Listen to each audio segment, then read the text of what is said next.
Hello students, आज video को समस्त स्वागत करुच्ची। आज वीडियो में पढ़ा +2 सेकेंड इयर हिस्ट्री केते गुडी 2 निर्दिष्ट प्रश्न जोगुड़ा कि भारत इतिहास उपादान विषय निया जाइछि।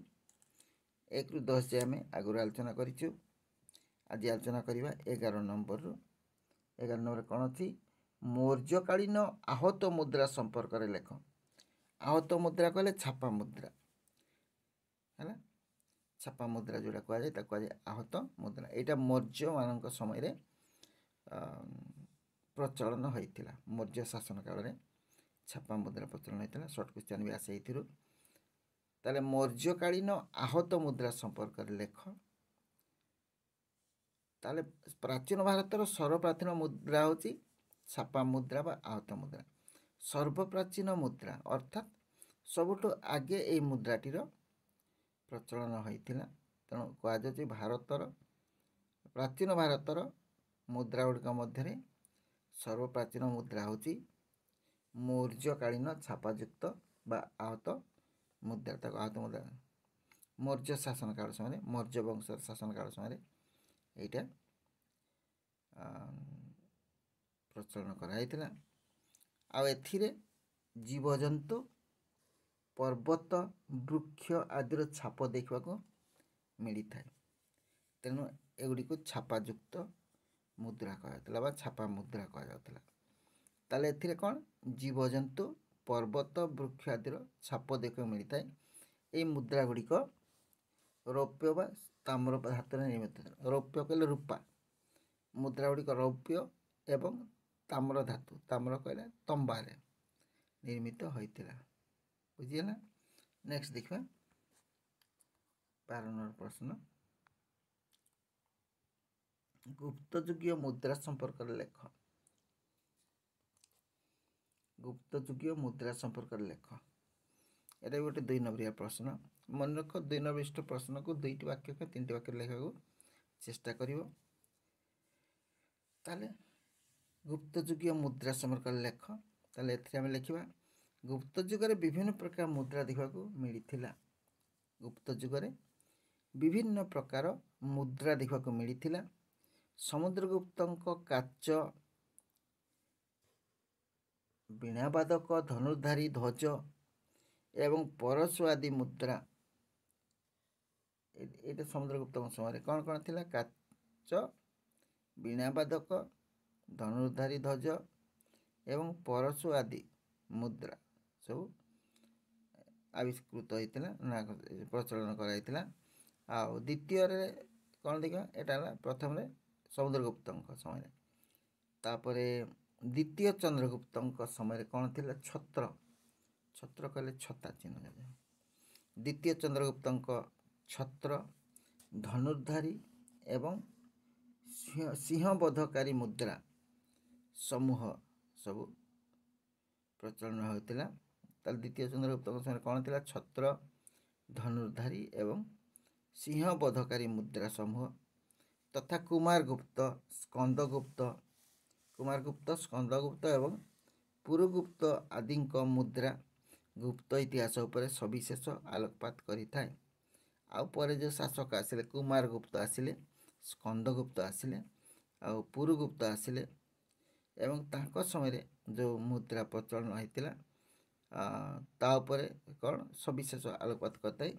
यही समय प्रसिद्ध बयणार संचित मुद्रा संचित मुद्रा गुप्त युगरे वाणिज्यिक अवनति उपरे विशेष आलोकपात करता है। ये जो बयणार संचित मुद्रा था गुप्त युगरे वाणिज्यिक अवनति किपरि होता तार आलोकपात करता है। नेक्स्ट देखा 13 नंबर प्रश्न 13 प्रत्नतात्विक सर्वेक्षण एवं खनन किपरि प्राचीन भारतर इतिहास रचना सहायक होता है। कौन प्रत्नतात्विक खनन सर्वेक्षण एवं खनन किपरि प्राचीन भारतर इतिहास रचना सहायक होता है। तो देखा प्रत्नतात्विक सर्वेक्षण एवं खनन बहु ऐतिहासिक तथ्य मिली थाए। बहु धातव पदार्थ, मृत पात्र, शस्य कणिका, मोहर, पशुपक्षी इत्यादि चित्र, खेलना, बासगृह एवं नालर भग्नावशेष, अलंकार आदि से समय अर्थनैतिक, सामाजिक एवं धार्मिक जीवन उपरे आलोकपात करिଥାଏ। ताले कौन कौन सब देखते? बहु धातव पदार्थ, मृत पात्र, शस्य कणिका, मोहर, पशुपक्षी इत्यादि चित्र, खेलना, बासगृह एवं नालर भग्नावशेष, अलंकार आदि से समय अर्थनैतिक, सामाजिक एवं धार्मिक जीवन उपरे आलोकपात करिଥାଏ।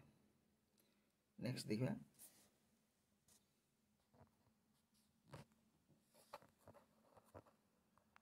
14 नंबर प्रश्न। 14 कौन देखिए? महाभारत किपरि प्राचीन भारतर इतिहास रचना पर सूचना मिलता है? ताले धर्म साहित्यर, ये मन रख, धर्म साहित्यर अन्य एक रूप होची महाभारत महाकाव्य। महाभारत को गोटे महाकाव्य कह जाए। यहाँ धर्म साहित्यर अन्य गोटे रूप होची महाभारत महाकाव्य। पांडव और कौरव मानक मध्य संपर्कर कहानी को नहीं रचित महाभारत, यहाँ रचना कराइला। महाभारत कौन? कौरव पांडव जीवन को लेकर। महाभारत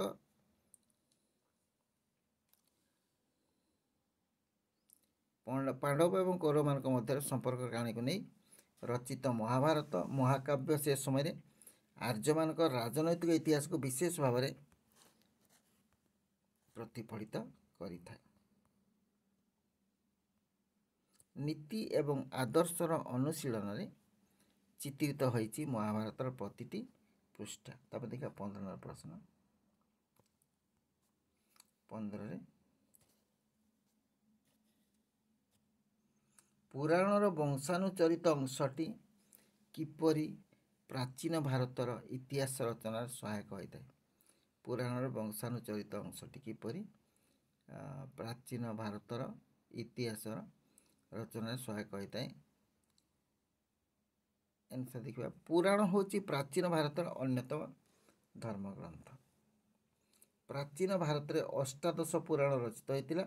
मात्र पुराणर वंशानुचरित अंशटी प्राचीन भारतर विभिन्न राजवंश यथा हर्षंक, शिशुनाग, मौर्य, शुंग, आंध्रभूत्य, गुप्त आदिर सूचना देता है। पुराण गुड़िकर मध्य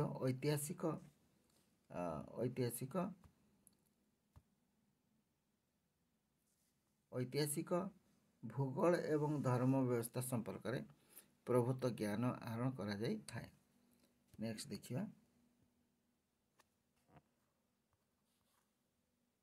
16 नंबर प्रश्न। 16 नंबर कौन अच्छी? स्मृति शास्त्र गुड़िक प्राचीन भारतर इतिहास रचना रे किपरि सहायक होता है? स्मृति शास्त्र गुड़िक प्राचीन भारतर इतिहास रचना किपरि सहायक होता है? राज्य रे सामाजिक नीति नियमर रक्षणाबेक्षण पाई राजा माने स्मृति शास्त्र उपरे गुरुत्वारोप करथिले। ताले स्मृति शास्त्र गुरुत्व कौन है ना? सामाजिक नीति नियमर रक्षणाबेक्षण पाई राजा माने स्मृति शास्त्र उपरे गुरुत्वारोप करुथिले। विभिन्न स्मृति शास्त्र यथा मनुश्रुति, पराशर श्रुति, नारद श्रुति, याज्ञवल्क्य श्रुति एवं बृहस्पति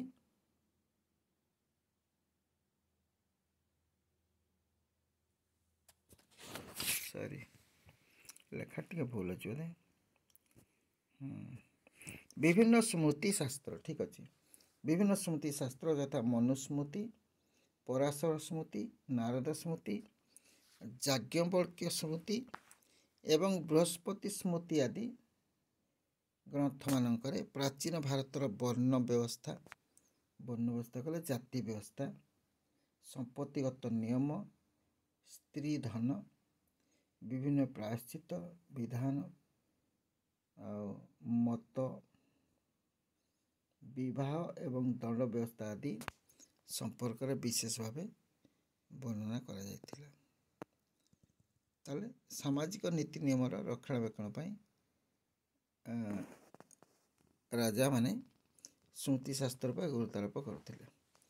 विभिन्न प्रकार स्मृति शास्त्र जथा मनुस्मृति, पराशर स्मृति, नारद स्मृति, याज्ञवल्क्य स्मृति एवं बृहस्पति स्मृति आदि ग्रंथ मानक प्राचीन भारतर वर्ण व्यवस्था और संपत्तिगत नियम, साधारण व्यक्तिर प्रायश्चित संपत्ति नियम प्राचीन भारतर वर्ण व्यवस्था, संपत्तिगत नियम, स्त्री धन, विभिन्न प्रायश्चित विधान, मत विवाह एवं दंड व्यवस्था आदि संपर्क में विशेष भाव वर्णना करा जायतिला। नेक्स्ट देखिए ये बोधे सरीगला। आज वीडियो को मैं रखा। जदि वीडियो को भल लगुच वीडियो टी लाइक करवा, कमेंट कर जन केमती लगुच। एपर्यंत यदि चैनल को सब्सक्राइब कर चैनल को सब्सक्राइब कर परवर्ती वीडियो गुड नोटिफिकेशन तुम पाक सब आगे पहुँचो। धन्यवाद। जोटी था भल था सुखरे था। Thanks for watching.